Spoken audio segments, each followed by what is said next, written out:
Assalamualaikum warahmatullahi wabarakatuh. Selamat pagi, jumpa lagi dengan saya Nermawati Ningsih pada mata kuliah pedagogi olahraga kali ini. Saya akan membahas tentang strategi pembelajaran PJOK dilihat dari sudut pedagogi. Di dalam era globalisasi, dunia pendidikan sangat dipentingkan dan pemerintah telah merencanakan beberapa program untuk pendidikan di Indonesia. Program tersebut merupakan salah satu strategi pemerintah di bidang pendidikan. Dalam konteks pembelajaran, strategi diartikan sebagai sistem pendekatan pembelajaran yang dipandang paling efektif, efisien, dan produktif guna mencapai sasaran yang telah ditentukan. Dalam strategi tersebut, pemerintah tidak hanya menekankan pada pendidikan akademik, tetapi juga non-akademik. Pendidikan karakter dirancang untuk mencetak generasi penerus bangsa yang mampu memajukan tanah air di negeri tercinta ini. Dalam Undang-Undang Sistem Pendidikan Nasional telah disebutkan bahwa pendidikan nasional berfungsi mengembangkan kemampuan dan membentuk watak serta peradaban bangsa yang bermartabat dalam rangka mencerdaskan kehidupan bangsa bertujuan untuk berkembangnya potensi peserta didik. Agar menjadi manusia yang beriman dan bertakwa kepada Tuhan Yang Maha Esa, berakhlak mulia, sehat, berilmu, cakap, kreatif, mandiri, dan menjadi warga negara yang demokratis serta bertanggung jawab. Strategi berasal dari bahasa Inggris yaitu strategi, artinya siasat, akal, atau ilmu perang. Strategi dapat dirumuskan sebagai dasar yang mengacu pada perencanaan dan pengelolaan suatu kegiatan dalam rangka mencapai suatu tujuan. Dalam konteks pembelajaran, strategi diartikan sebagai sistem pendekatan pembelajaran yang dipandang paling efektif, efisien, dan produktif guna mencapai sasaran yang telah ditentukan. Penyusunan suatu strategi merupakan kegiatan awal dari seluruh proses pembelajaran. Oleh karena itu, strategi ini mempunyai pengaruh besar terhadap hasil belajar siswa, bersangkutan bahkan sangat menentukan. Atas dasar itulah, pengetahuan dan keterampilan penyusunan strategi pembelajaran sangat diperlukan guru demi tercapaian tujuan pembelajaran. Permasalahan yang ada dan akan dibahas dalam kali ini, yang pertama, apa yang dimaksud dengan batasan strategi pembelajaran PJOK? Strategi dapat diasumsikan sama artinya dengan sebuah situasi, cara, siasat, cara, atau taktik. Setelah guru menetapkan pendekatan pembelajaran, maka selanjutnya guru harus menyusun sebuah strategi dalam pembelajaran agar mendapatkan informasi yang lebih jelas dan komprehensif mengenai pengertian strategi pembelajaran menurut pendapat para ahli sebagai berikut. Dimyati dan Sujono dalam Anita mengemukakan bahwa strategi pembelajaran adalah kegiatan guru untuk memikirkan dan mengupayakan terjadinya konsistensi antara aspek-aspek dari komponen pembentukan sistem pembelajaran.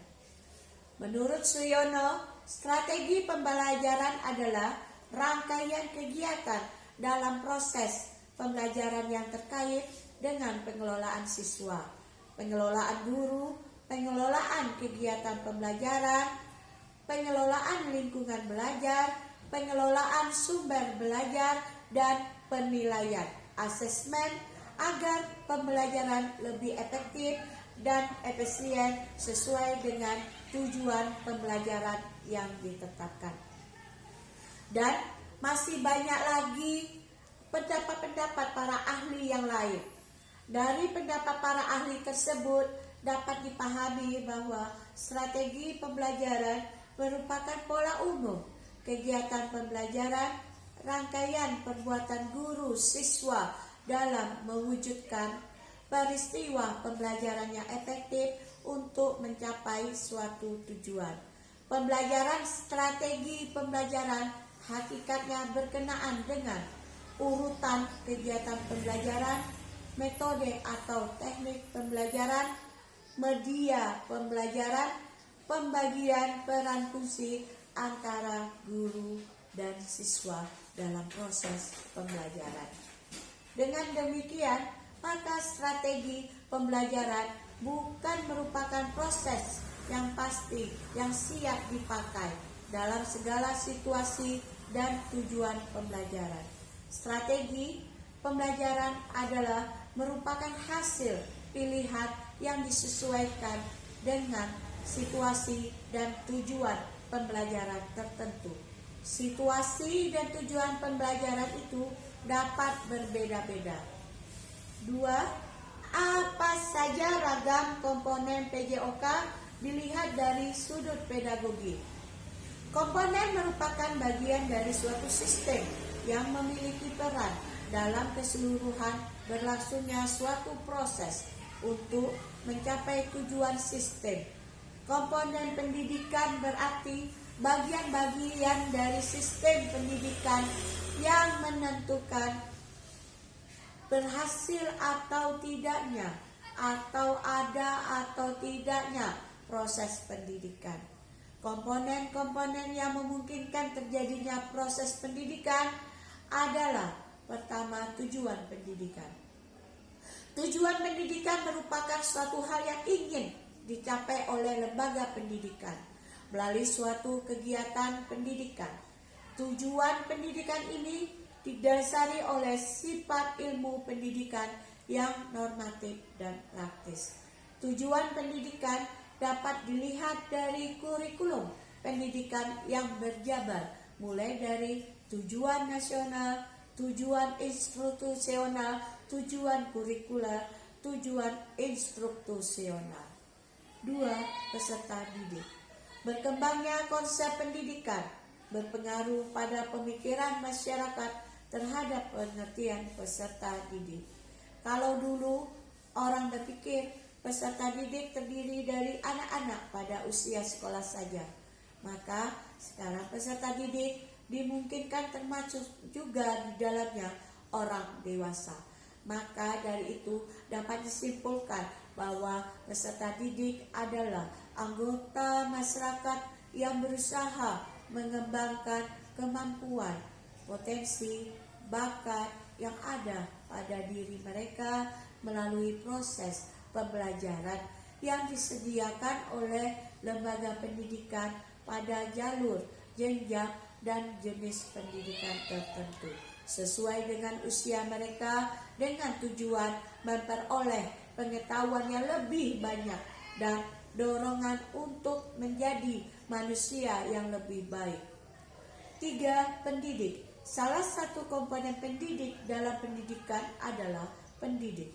Secara akademis, pendidik adalah tenaga kependidikan, yaitu anggota masyarakat yang mengabdikan diri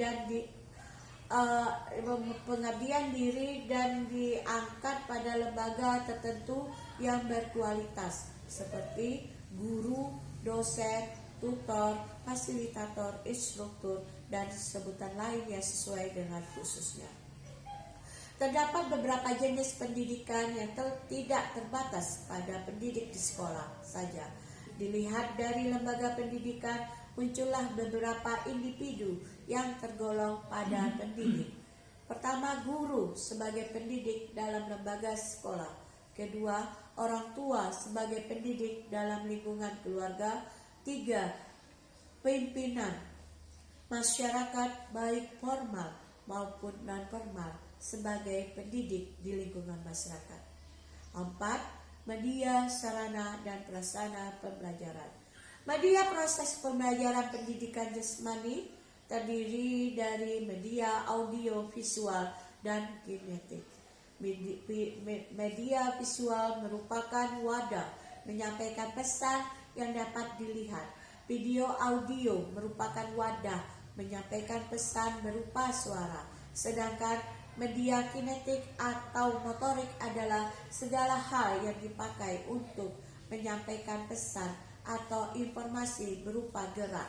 Sarana dan prasarana pembelajaran biasanya sesuai dengan mata pelajaran yang diajarkan seperti dalam permainan bola.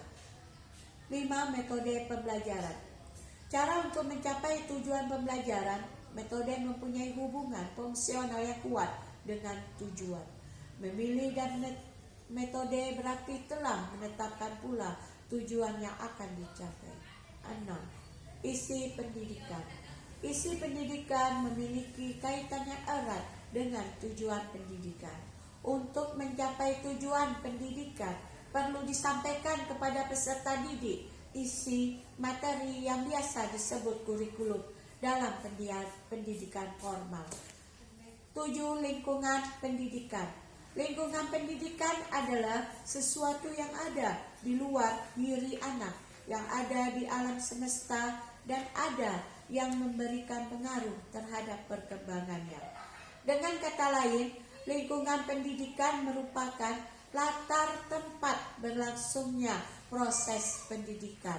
Lingkungan pendidikan dapat berupa benda-benda, orang-orang, keadaan-keadaan, dan peristiwa-peristiwa yang ada di sekitar peserta didik yang bisa memberikan pengaruh terhadap perkembangannya, baik secara langsung maupun tidak langsung, baik secara sengaja maupun tidak disengaja. Terdapat 3 pusat lingkungan pendidikan, di mana lingkungan tersebut meliputi lingkungan keluarga, sekolah, dan masyarakat.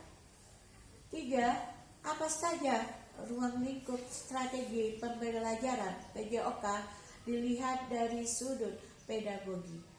Kegiatan belajar adalah salah satu faktor utama dalam penyusunan strategi pembelajaran pendidikan jasmani.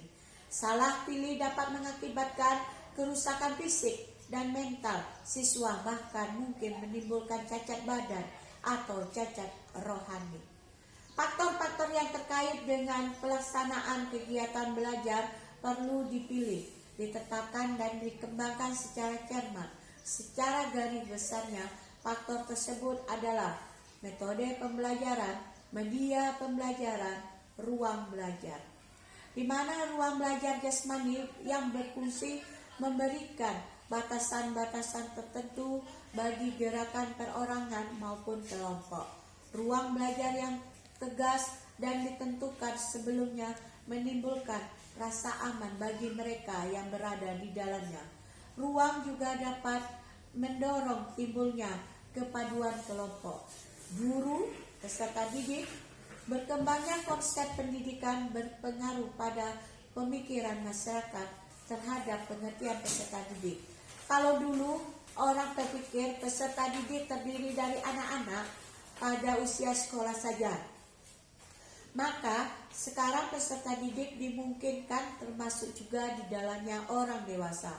Maka dari itu dapat disimpulkan bahwa peserta didik adalah anggota masyarakat yang berusaha mengembangkan kemampuan, potensi, bakat yang ada pada diri mereka melalui proses pembelajaran yang disediakan oleh lembaga pendidikan dan pada jalur, jenjang, dan jenis pendidikan tertentu sesuai dengan usia mereka. 4. Apa fungsi dan manfaat strategi pembelajaran PJOK dilihat dari sudut pedagogi? Strategi pembelajaran adalah cara-cara yang dipilih untuk menyampaikan materi pelajaran dalam lingkungan pengajaran tertentu yang meliputi sifat, lingkup, dan urutan kegiatan yang dapat memberikan pengalaman belajar kepada siswa. Gerlach dan Effie. Karena setiap materi dan tujuan pengajaran berbeda satu sama lain, maka jenis kegiatan yang harus dipraktekkan oleh siswa memerlukan persyaratan yang berbeda pula. Strategi pembelajaran memiliki fungsi. Pertama, meningkatkan produktivitas. Dua, memberikan kemungkinan pembelajaran yang sifatnya lebih individual. Tiga, memberikan dasar yang lebih ilmiah.